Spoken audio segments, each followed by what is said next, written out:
Welcome to the channel Calligraphy by Sadaf Jahan. तुम्हें पता है कुरान का कौन सा हिस्सा मुझे सबसे ज़्यादा फैसिनेट करता है? हज़रत यूनुस अलैहिस्सलाम का। वो इसलिए क्योंकि वो अंधेरों में कैद थे।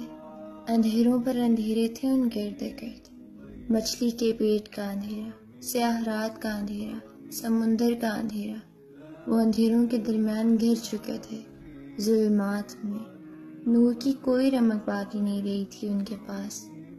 लेकिन फिर अल्लाह ताला कहते हैं कि यूनुस अलैहिस्सलाम ने दुआ की थी, और अगर वो दुआ ना करते तो जब तक इंसान दोबारा जिंदा ना किए जाए तब तक कैद रहते। वो अल्फाज जानते हो क्या थे? तेरे सिवा कोई माबूद नहीं, तू पाक है, बेशक मैं ही जालिम हूँ। शैतान के पास ये नहीं है, ये सिर्फ आदम के पास है।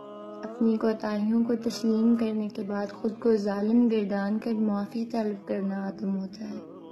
गहरे अंधेरों में उम्मीद की चादर को थाम कर गिरियाज़ारी करने पर अल्लाह आपको हर अंधेरे से बचा लेते हैं।